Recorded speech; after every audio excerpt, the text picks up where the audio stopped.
Samsung ಯಾವುದಾದ್ರೂ company ಹೆಸರು ಕೇಳಿದಾಗ ಸಾಧಾರಣವಾಗಿ ಆ ಕಂಪ್ನಿ ಏನು ಮಾಡುತ್ತೆ ಅಂತ ಕೇಳ್ತೀವಿ. ಆದರೆ ಸ್ಯಾಮ್ಸಂಗ್ ಕೇಸ್ನಲ್ಲಿ ಇವರು ಏನು ಮಾಡಲ್ಲ ಅಂತ ಕೇಳಬೇಕಾಗುತ್ತೆ. ಬಿಕಾಸ್ ಇವರು ವರ್ಲ್ಡ್ಸ್ ಟಾಲೆಸ್ಟ್ ಬಿಲ್ಡಿಂಗ್ ಬರ್ಜ್ ಖಲೀಫಾಯಿಂದ ಹಿಡಿದು ದೊಡ್ಡ ದೊಡ್ಡ ಶಿಪ್ಸುವೆ ಬಿಲ್ಡ್ ಮಾಡ್ತಾರೆ. ಸೊ ಇಂಥ ಒಂದು ದೊಡ್ಡ ಕಂಪ್ನಿ 2018 ಬೆಂಗಳೂರಿನಲ್ಲಿ ಅವರ biggest electronics experience centre open ಮಾಡಿದ್ರು. ಆ್ಯಂಡ್ ನಾನು ಇಷ್ಟು ವರ್ಷ ಆದಮೇಲೆ ರೀಸೆಂಟಾಗಿ ಅಲ್ಲಿಗೆ ಹೋಗಿದ್ದೆ. ನಾನಲ್ಲಿ ಏನೇನು ಟ್ರೈ ಮಾಡಿದೆ ಮತ್ತು ನನ್ನ ಎಕ್ಸ್ಪೀರಿಯನ್ಸ್ ಹೇಗಿತ್ತು ಅನ್ನೋದನ್ನೆಲ್ಲ ಈ ವಿಡಿಯೋಲಿ ಶೇರ್ ಮಾಡ್ತೀನಿ. ಸೊ ವಿಡಿಯೋನ ಶುರು ಮಾಡೋಣ ಬನ್ನಿ. ಎಂಟರ್ ಆಗ್ತಿದ್ದಂಗೆ ಸ್ಟೋರ್ಗೆ ಹೋಗಿದ್ನ ಇಲ್ಲ ಮ್ಯೂಸಿಯಮ್ಗೆ ಅನಿಸ್ಬಿಡ್ತು, ಅಷ್ಟು ದೊಡ್ಡದಾಗಿತ್ತು. First section ಸ್ಮಾರ್ಟ್ಫೋನ್ಸ್ದಾಗಿತ್ತು. ಇಲ್ಲಿ ಮಾರ್ಕೆಟಲ್ಲಿ ಸಿಗೋವಂತಹ ಎಲ್ಲ ಸ್ಮಾರ್ಟ್ಫೋನ್ಸುವೆ ಡೆಮೋಗೆ ಇಟ್ಟಿದ್ರು, ಇನ್ಕ್ಲೂಡಿಂಗ್ ಹೊಸ flip and fold smartphones. Fold phone ಅಂತೂ ಯೂಸ್ ಮಾಡೋಕ್ಕೆ ಕ್ರೇಜಿ ಇತ್ತು. ಇನ್ನು ಸ್ವಲ್ಪ ಆ ಕಡೆ ಸ್ಮಾರ್ಟ್ ವಾಚಸ್ ಸೆಟಪ್ ಇತ್ತು. ಪರ್ಸ್ನಲಿ ನನಗೆ ಸ್ಮಾರ್ಟ್ ವಾಚಸಲ್ಲಿ ರೌಂಡ್ ಡಿಸ್ಪ್ಲೇ ಇಷ್ಟ ಆಗಲ್ಲ, ಬಟ್ ನಿಮಗೇನಾದರೂ ಇಷ್ಟ ಆಗಿದ್ರೆ ಖಂಡಿತವಾಗ್ಲೂ ಟ್ರೈ ಮಾಡ್ಬೋದು. ಆಮೇಲೆ ಗ್ಯಾಲಕ್ಸಿ ಬಡ್ಸ್ನೂ ಟ್ರಯಲ್ಗೆ ಇಟ್ಟಿದ್ರು. ದಟ್ ವಾಸ್ ಅಮೇಝಿಂಗ್ ರೀ. ಈ ಥರ ಮಾಡೋದ್ರಿಂದ ಕಸ್ಟಮರ್ಸ್ಗೆ ಪ್ರಾಡಕ್ಟ್ ಎಕ್ಸ್ಪೀರಿಯನ್ಸ್ ಮಾಡೋ ಅವಕಾಶ ಸಿಗುತ್ತೆ. ಆ್ಯಂಡ್ ಆಬ್ವಿಯಸ್ಲಿ ಕಟ್ ಆಗಿದ್ದಾರೆ, ಇಲ್ಲ ಅಂದರೆ ಗೊತ್ತಲ್ಲ. ಆ್ಯಂಡ್ ಫ್ಲೋರ್ ಕ್ಲೀನರ್ಸು ಇಟ್ಟಿದ್ರು. ಐ ಮೀನ್ ಇದುವರೆಗೂ ನನಗೆ ನಿಜವಾಗ್ಲೂ ಗೊತ್ತಿರಲಿಲ್ಲ ಸ್ಯಾಮ್ಸಂಗ್ ಅವರು ಇದೆಲ್ಲ ಮಾಡ್ತಾರೆ ಅಂತ. ಈ ಸ್ಯಾಮ್ಸಂಗ್ ಒಪೆರಾ ಹೌಸ್ದು ಇನ್ನೊಂದು ಸ್ಪೆಷಾಲಿಟಿ ಅಂದರೆ ಕಂಪ್ನಿ ಇನ್ನೂ ಮಾರ್ಕೆಟ್ಗೆ ರಿಲೀಸ್ ಮಾಡದೇ ಇರೋಂತಹ ಡಿವೈಸಸ್ನೂ ಇಲ್ಲಿ ಶೋಕೇಸ್ಗೆ ಇಟ್ಟಿದ್ರು. ನೆಕ್ಸ್ಟು ಟಿ ವಿ ಸೆಕ್ಷನಲ್ಲಿ ಸೌಂಡ್ ಸಿಸ್ಟಮ್ಸ್ನೂ ಇಟ್ಟಿದ್ರು. ಟಿ ವಿಸ್ ಬಗ್ಗೆ ಹೇಳೋದಾದರೆ ಆಲ್ಮೋಸ್ಟ್ ಎಲ್ಲ ಕ್ಯೂಲೆಟ್ ಟಿ ವಿಸೇ ಇತ್ತು ಇಲ್ಲಿ. And as expected QLED panel colour reproduction ಸಖತ್ತಾಗಿತ್ತು. ಓಹೋ ದೇವದಾಸ ಬಂದ ನೋಡ್ರಪ್ಪ. ಇಲ್ಲಿ 8K ಟಿ ವಿ ಸಹ ಡಿಸ್ಪ್ಲೇಗೆ ಇಟ್ಟಿದ್ರು. 8K ಟಿ ವಿಲಿ ಪಿಕ್ಚರ್ ಕ್ಲಾರಿಟಿ ಹೇಗಿರುತ್ತಂದರೆ 4Kಗಿಂತಲೂ 4 ಪಟ್ಟು ಚೆನ್ನಾಗಿರುತ್ತೆ. ಇನ್ಫ್ಯಾಕ್ಟ್ ಈಗಿನ ಕಾಲದ ಫಿಲಮ್ ಎಲ್ಲ 4Kಲಿ ರಿಲೀಸ್ ಆಗುತ್ತೆ. ಸೊ ನೀವು ಇಮ್ಯಾಜಿನ್ ಮಾಡ್ಕೋಬೋದು 8K ಎಷ್ಟು ಹೈ ಕ್ಲಾರಿಟಿ ಇರ್ಬೋದು ಅಂತ. ಈ ಟಿ ವಿ ಒಂದು 75 ಇಂಚ್ ಇರಬೇಕು ಅನಿಸುತ್ತೆ. ಆ್ಯಂಡ್ ಇಷ್ಟೆಲ್ಲ ಅಡ್ವಾನ್ಸ್ಡಾಗಿದ್ದುವೆ ಇದು ಹೆವಿ ಸ್ಲಿಮ್ ಇದೆ. ಜಸ್ಟ್ ಆಲ್ಮೋಸ್ಟ್ ನನ್ನ ಬೆರಳಷ್ಟಿದೆ. ನಿಮಗೆ ಈ 75 ಇಂಚ್ ಟಿ ವಿ ದೊಡ್ಡದು ಅನಿಸಿದ್ರೆ ಪಕ್ಕಾ ಇದರ god father 98 inch T V ಇತ್ತು. ಲಿಟ್ರಲಿ 98 ಇಂಚ್ ಅಂದರೆ ಯಪ್ಪ ದೇವ್ರೆ, ಆಲ್ಮೋಸ್ಟ್ ಒಂದು ಹೋಮ್ ಥಿಯೇಟರ್ ಥರನೇ ಇದು.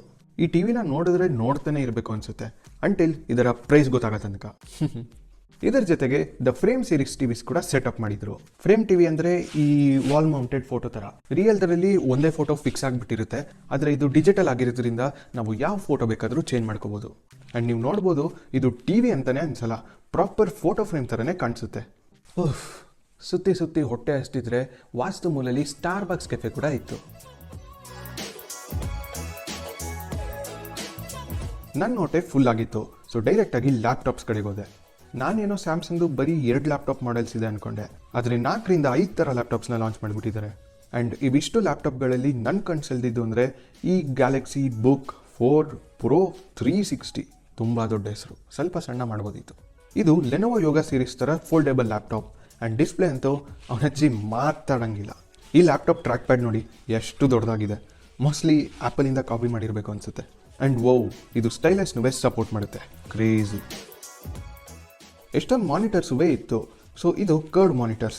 ಮೋಸ್ಟ್ಲಿ ಗೇಮರ್ಸ್ ಮತ್ತು ವಿಡಿಯೋ ಎಡಿಟರ್ಸ್ ಈ ಥರ ಸ್ಕ್ರೀನ್ಸ್ನ ಪ್ರಿಫರ್ ಮಾಡ್ತಾರೆ. ಆ್ಯಂಡ್ ಇದು ಬಂದು I think just normal monitor. ಇದಲ್ಲದೆ ಸ್ಮಾರ್ಟ್ ಮಾನಿಟರ್ಸ್ ಕೂಡ ಇತ್ತು. ಒಪ್ಕೋಬೇಕು ರೀ, ಸ್ಯಾಮ್ಸಂಗ್ ಈಗೀಗ ಮಾನಿಟರ್ ಸ್ಪೇಸಲ್ಲಿ ಒಳ್ಳೊಳ್ಳೆ ಪ್ರಾಡಕ್ಟ್ಸ್ ರಿಲೀಸ್ ಮಾಡ್ತಿದ್ದಾರೆ. ಯಾವುದೋ ಒಂದು ಟ್ಯಾಬ್ ಇತ್ತು, ಮೋಸ್ಟ್ಲಿ ಟ್ಯಾಬ್ S9 ಅಲ್ಟ್ರಾ ಅನಿಸುತ್ತೆ. ಡಿಸ್ಪ್ಲೇ ಅಂತೂ 13ರಿಂದ 14 ಇಂಚ್ ತನಕ ಇತ್ತು, ಆಲ್ಮೋಸ್ಟ್ ಒಂದು ಲ್ಯಾಪ್ಟಾಪ್ ಸ್ಕ್ರೀನಷ್ಟು. ಆ್ಯಂಡ್ ಇಲ್ಲಿ ಒಂದು ಚಿಕ್ಕ ರೂಮ್ ಥರ ಕ್ರಿಯೇಟ್ ಮಾಡಿ ಸುಮಾರು ಸ್ಯಾಮ್ಸಂಗ್ ಡಿವೈಸಸ್ ಸೆಟಪ್ ಮಾಡಿದ್ರು, ಸೊ ದಟ್ ನಮಗೆ ಇವರ ಎಕೋಸಿಸ್ಟಮ್ ಬಗ್ಗೆ ಎಕ್ಸ್ಪೀರಿಯನ್ಸ್ ಆಗಲಿ ಅಂತ. ಲೈಕ್ ಅಲ್ಲಿ ಕೂಲರ್ ಇತ್ತು, ಲ್ಯಾಪ್ಟಾಪ್ ಇತ್ತು, ಮಾನಿಟರ್, ಗ್ಯಾಲಕ್ಸಿ ಬಡ್ಸ್, ಸ್ಮಾರ್ಟ್ಫೋನ್ ಮತ್ತು ಒಂದು ಟ್ಯಾಬ್ಲೆಟ್ ಸಹ ಇತ್ತು. ಬೈ ದ ವೇ ಇದು ಒಂದು ಸ್ಮಾರ್ಟ್ ಮಾನಿಟರ್. ಇದು ಟಿ ವಿ ಕೂಡ ಹೌದು, ಹಾಗೆ ಮಾನಿಟರ್ ಕೂಡ ಹೌದು. ನೋಡೋದಕ್ಕೆ ಸ್ಕ್ರೀನಿಂದ ಹಿಡಿದು ಯೂಸ್ ಮಾಡೋದಕ್ಕೆ ಸ್ಮೂತ್ನೆಸ್ ತನಕ ಸಖತ್ತಾಗಿತ್ತು. ಈ ಸ್ಟೋರ್ ಬರೀ ಡೆಮೋ ಪರ್ಪಸಸ್ಗೆ ಅಷ್ಟೇ ಅಲ್ಲ, ಇಲ್ಲಿ ನೀವು ಪ್ರಾಡಕ್ಟ್ಸ್ ಮತ್ತು ಅದರ ಆಕ್ಸೆಸರೀಸ್ನೂ ಪರ್ಚೇಸ್ ಮಾಡ್ಬೋದು. ಸೊ ನೀವು ನೋಡ್ಬೋದು ಫೋನ್ ಕೇಸಸ್, ಚಾರ್ಜರ್ಸ್ ಇದೆಲ್ಲ ಇಲ್ಲೇ ಸಿಗುತ್ತೆ. ಆ್ಯಂಡ್ ಇಲ್ಲಿ ನಿಮಗೆ ಹಾರ್ಮನ್ ಕಾರ್ಡನ್ ಮತ್ತು JBL ಸೌಂಡ್ ಸಿಸ್ಟಮೂ ಕಾಣಿಸುತ್ತೆ. ಬಿಕಾಸ್ 2017 ಸ್ಯಾಮ್ಸಂಗ್ ಅವರು ಹಾರ್ಮನ್ ಕಾರ್ಡನ್ ಮತ್ತು ಅದರ subsidiary companies like JBL, AKG so ಇದನ್ನೆಲ್ಲ ಅಕ್ವೈರ್ ಮಾಡಿದ್ರು. ದೇರ್ಫೋರ್ ಇಲ್ಲಿ ಆ ಕಂಪ್ನಿಗಳ ಪ್ರಾಡಕ್ಟ್ಸುವೇ ಸೆಲ್ ಮಾಡ್ತಾರೆ. ಎನಿವೇಸ್ ಇಲ್ಲಿ ನಿಮಗೆ ಹಲವಾರು ರೀತಿಯ home theatre speakers, portable speakers ಹಾಗೆ ಹೆಡ್ಫೋನ್ಸ್ ಟ್ರೈ ಮಾಡೋಕ್ಕೆ ಅವಕಾಶ ಸಿಗುತ್ತೆ. ಪರವಾಗಿಲ್ಲ ರೀ, ಎಷ್ಟೊಂದು ಥರ JBL ಹೆಡ್ಫೋನ್ಸ್ ಇಟ್ಟಿದ್ರು. ಗ್ಯಾಲಕ್ಸಿ AI ಸಹ ಇತ್ತು, ಬಟ್ ಅದು ಬರೀ ಸಾಫ್ಟ್ವೇರ್ ಎಕ್ಸ್ಪೀರಿಯನ್ಸ್ ಅಲ್ವಾ, ಸೊ ಅದಕ್ಕೆ ನಾನು ಅದನ್ನು ಟ್ರೈ ಮಾಡೋಕ್ಕೆ ಹೋಗಿಲ್ಲ.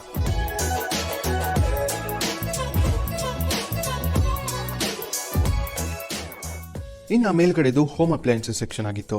ನಂಗಂತೂ ಇಲ್ಲಿ ಮೇನ್ ಅಟ್ರಾಕ್ಟಿಂಗ್ ಪ್ರಾಡಕ್ಟ್ ಅನಿಸಿದ್ದು ಈ ಫ್ಯಾಮಿಲಿ ಹಬ್ ಸ್ಮಾರ್ಟ್ ಫ್ರಿಡ್ಜ್. ಇದಂತೂ ಫ್ಯೂಚರಿಂದ ಬಂದಿದೆ ಅಂತಲೇ ಹೇಳ್ಬೋದು. ಬಿಕಾಸ್ ಫ್ರಿಡ್ಜ್ ಆಚೆ ಕಡೆ ಒಂದು ಡಿಸ್ಪ್ಲೇ ಹಾಕ್ಬಿಟ್ಟಿದ್ರೆ ಒಂದು ಚಿಕ್ಕ ಟಿವಿ ಥರ ಇದು. ಸೊ ಇದರಲ್ಲಿ ನೀವು ವಿಡಿಯೋ ನೋಡ್ಬೋದು, ಹಾಡು ಕೇಳ್ಬೋದು. ಇದಲ್ಲದೆ ಫ್ರಿಡ್ಜ್ ಒಳಗಡೆನೂ ಕ್ಯಾಮ್ರಾಸ್ ಇಟ್ಟಿದ್ದಾರೆ. ಸೊ ನೀವು ಡೋರ್ ಓಪನ್ ಮಾಡಿದ್ರೆ ಸ್ಕ್ರೀನಿಂದ ಒಳಗಡೆ ಏನಿದೆ ಅಂತ ನೋಡ್ಬೋದು.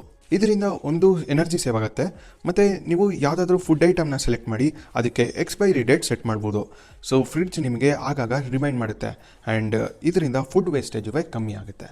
ಆಲ್ಸೋ ನಾನೊಂದು AI ಫೀಚರ್ ಬಗ್ಗೆ ಓದಿದ್ದೆ. ಅದು ಈ ಫ್ರಿಡ್ಜಲ್ಲಿ ಇದೆಯೋ ಇಲ್ವೋ ಗೊತ್ತಿಲ್ಲ.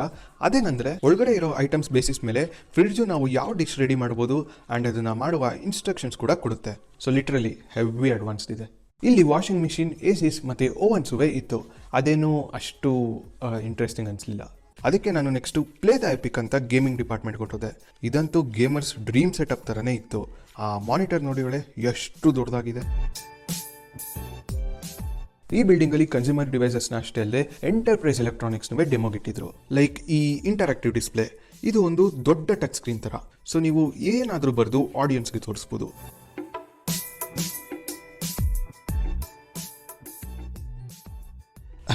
ತುಂಬ ದೊಡ್ಡದಾಗಿದೆ. ಒಂದು ಬಟನ್ ಒತ್ತಕ್ಕೆ ಈ ಮೂಲೆಯಿಂದ ಆ ಮೂಲೆ ತನಕ ಹೋಗಬೇಕು. ಆಲ್ಸೋ ಸ್ಟೇಜ್ ಮೇಲೆ ಒಂದು ದೊಡ್ಡ ಸ್ಕ್ರೀನ್ ಇತ್ತು. ಐ ಬಿಲೀವ್ ಇದು ಸ್ಯಾಮ್ಸಂಗ್ ಅವ್ರದ್ದೇ ಆದಂತಹ ಆನೆಕ್ಸ್ LED ಪ್ಯಾನೆಲ್ಸಿಂದ ಮಾಡಿದ್ದಾರೆ ಅನಿಸುತ್ತೆ. ಸೊ ಈ ಡಿಸ್ಪ್ಲೇನ ಎಷ್ಟೊಂದು ಚಿಕ್ಕ LED ಪ್ಯಾನೆಲ್ಸ್ನ ಅಟ್ಯಾಚ್ ಮಾಡಿ ಕ್ರಿಯೇಟ್ ಮಾಡಿರ್ತಾರೆ. ಆ್ಯಂಡ್ ರೀಸೆಂಟ್ ಟೈಮ್ಸ್ನಲ್ಲಂತೂ ಈ ಡಿಸ್ಪ್ಲೇನ ಸಿನಿಮಾ ಥಿಯೇಟರ್ಗಳಲ್ಲಿ ಪ್ರೊಜೆಕ್ಟರ್ ಮತ್ತು ಸ್ಕ್ರೀನ್ಗೆ ರೀಪ್ಲೇಸ್ಮೆಂಟ್ ಆಗಿ ಯೂಸ್ ಮಾಡೋಕ್ಕೆ ಶುರು ಮಾಡಿದ್ದಾರೆ. ಆ್ಯಂಡ್ ಬೆಂಗಳೂರಲ್ಲಿ ಈ ಥರ ಸ್ಕ್ರೀನ್ ನಿಮಗೆ ಸ್ವಾಗತ್ ಶಂಕರ್ನಾಗ್ ಥಿಯೇಟರಲ್ಲಿ ನೋಡೋಕ್ಕೆ ಸಿಗುತ್ತೆ. ಪ್ಲಸ್ ಸ್ಯಾಮ್ಸಂಗ್ ಈ ಸ್ಕ್ರೀನ್ ಯೂಸ್ ಮಾಡಿಕೊಂಡು ಆಗ್ಯುಮೆಂಟೆಡ್ ರಿಯಾಲಿಟಿ ಕೂಡ ಡೆಮೋ ತೋರಿಸಿದ್ರು. ಇಲ್ಲಿ ಮೇಲೆ ಸೆನ್ಸರ್ ಸೆಟ್ ಮಾಡಿದರೆ ಅದು ನಮ್ಮನ್ನು ಟ್ರ್ಯಾಕ್ ಮಾಡಿ ಸ್ಕ್ರೀನ್ ಕಂಟೆಂಟ್ ಜೊತೆಗೆ ಪ್ಲೇಸ್ ಮಾಡುತ್ತೆ. ಆ್ಯಂಡ್ ಸರ್ವಿಸ್ ಸೆಂಟರೂ ಇತ್ತು. ಏನಾದರೂ ನಿಮ್ಮ ಡಿವೈಸಸಲ್ಲಿ ಪ್ರಾಬ್ಲಮ್ ಇದ್ದರೆ ಇಲ್ಲೇ ಅದನ್ನು ಸರ್ವಿಸ್ ಕೂಡ ಮಾಡಿಸ್ಬೋದು. ಸೊ ಈ ಸ್ಯಾಮ್ಸಂಗ್ ಒಪೇರಾ ಹೌಸ್ನ one stop for all Samsung things ಅಂತಲೇ ಹೇಳ್ಬೋದು. ವೆಲ್, ಓವರ್ ಆಲ್ ಎಕ್ಸ್ಪೀರಿಯನ್ಸ್ ಚೆನ್ನಾಗಿತ್ತು. ಬಟ್ ಇನ್ನೂ ಚೆನ್ನಾಗಿರ್ತಿತ್ತು ಇಫ್ ಅವರು ನಮಗೆ ಈ ಗೇಮಿಂಗ್ ಸೆಟಪ್ ಎಕ್ಸ್ಪ್ಲೋರ್ ಮಾಡೋಕ್ಕೆ ಬಿಟ್ಟಿದ್ರೆ. ಆ್ಯಂಡ್ ಆಲ್ಸೋ ಈಗ ಯಾರನ್ನೂ ಹೋಮ್ ಥಿಯೇಟರ್ಗೂ ಅಲೋ ಮಾಡ್ತಿಲ್ವಂತೆ. ಇದಲ್ಲದೆ ಮುಂಚೆ ವೆರೈಟಿ ಆಫ್ VR ಎಕ್ಸ್ಪೀರಿಯನ್ಸಸ್ ಸಹ ಇತ್ತು. ಲೈಕ್ 4D ಸಿನಿಮಾ ಥರ, ಆಮೇಲೆ 360 ಡಿಗ್ರಿ ಆ್ಯಂಡ್ ಬೋಟಿಂಗ್ VR. ಇದರ ಜೊತೆಗೆ ಇಂಟರಾಕ್ಟಿವ್ ಫಿಟ್ನೆಸ್ ಎಲೆಕ್ಟ್ರಾನಿಕ್ಸು ಇಟ್ಟಿದ್ರು. ಸೊ ಇದರಲ್ಲಿ ನೀವು ಸೈಕಲ್ ಹೊಡಿತಿರ್ತೀರಾ ಆ್ಯಂಡ್ ನಿಮ್ಮ ಮುಂದೆ ಇರೋ screen along with virtual environment ನಿಮ್ಮ ಸ್ಟ್ಯಾಟ್ಸ್ ಕೂಡ ತೋರಿಸುತ್ತೆ. ಬಟ್ ಯಾಕೋ ಗೊತ್ತಿಲ್ಲ ಇದೆಲ್ಲ ಈಗ ಇಲ್ಲ. ಯಾರಾದರೂ ಏನಾದರೂ ಕಿತಾಪತಿ ಮಾಡಿಬಿಟ್ರಾ ಅಂತ. ಎನಿವೇಸ್, ಇರೋದಂತೂ ನೋಡಿ ತುಂಬ ಖುಷಿ ಆಯಿತು. ಆ್ಯಂಡ್ ನೀವು ಇದನ್ನು ವಿಸಿಟ್ ಮಾಡ್ಬೋದು. ಟೋಟಲಿ ಫ್ರೀ ಆಫ್ ಕಾಸ್ಟ್ ಇರುತ್ತೆ.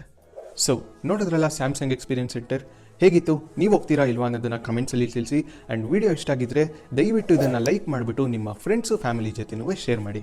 ಇದೇ ಥರ ಒಳ್ಳೆ ಕಂಟೆಂಟ್ ಒಂದಿಗೆ ಮುಂದಿನ ವಿಡಿಯೋಲಿ ಸಿಗೋಣ. ಅಲ್ಲಿ ತನಕ ಗೊತ್ತಲ್ಲ, ಜೈ ಹಿಂದ್, ವಂದೇ ಮಾತರಂ.